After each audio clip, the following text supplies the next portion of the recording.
এরকম একটা দুতলা বাড়ি ছিল, সেই দুতলা বাড়ির কনস্ট্রাকশনের কাজে লিপ্ত ছিল এবং প্রায় শেষের দিকে তার কাজ যখন ভালো হয় এটা দেখে আরো কিছু সে কন্ট্রাক্ট পায়। এই কন্ট্রাক্ট পাওয়ার পরে তার কাজ প্রায় শেষ হয়ে যাচ্ছিল এই কুমিল্লা থেকে, সে চলে যাওয়ার প্ল্যান করে, বাট পরবর্তীতে তার আরেকটা কন্ট্রাক্ট পাওয়ার পরে সে নতুন একটা বাড়ির কাজ ধরে।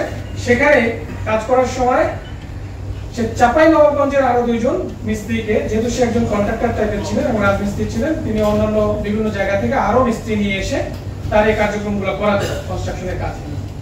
তো এখানে দুইজন ছিল, একজনের নাম আহমদুল্লাহ এবং আরেকজনের নাম মুস্তাকিম, যাদের বাড়ি চাঁপাইনবাবগঞ্জ, যারা এই ঘটনার 6 দিন আগে তাদেরকে চাঁপাইনবাবগঞ্জ থেকে এই তার কনস্ট্রাকশনের কাজের জন্য নিয়ে আসা হয়।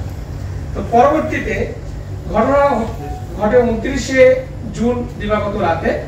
এই দিন এই যে মোস্তফা তার সাথে তার যে মিস্ত্রি ছিল দুইজন সহযোগী, তাদের সাথে একটা দেনা পাওনা নিয়ে যে মজুরি ছিল সেটা নিয়ে তাদের মধ্যে একটা বাকবিতণ্ড হয়। বাকবিতণ্ডার এক পর্যায়ে এই মুস্তাকিম এবং আহমদুল্লাহ তাকে মারধর করে, ঘুষি দেয়, বিভিন্ন করে অত্যাচার করে, টর্চার করে। একটা পর্যায়ে তাকে তার সাথে থাকা প্রাথমিক জিজ্ঞাসাবাদে জানতে পেরেছি আমরা, ছোট একটা লোহার টুকরা দিয়ে তার চোখে আঘাত করে এবং সেখানে ব্লিডিং।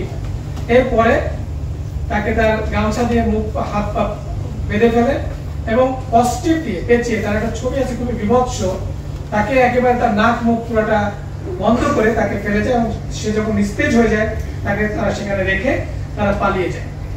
এটা ছিল কোনো রহস্য উদ্ঘাটন করার কোনো ক্লু আমরা পাইনি ইনিশিয়ালি। এটা মামলাটাও হয় একদিন পরে, তার ভিকটিমের পরিবার এসে এটা মামলাটা করে।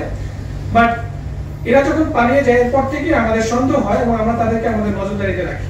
তারা তাদের সকল ডিভাইস বন্ধ করে ফেলে।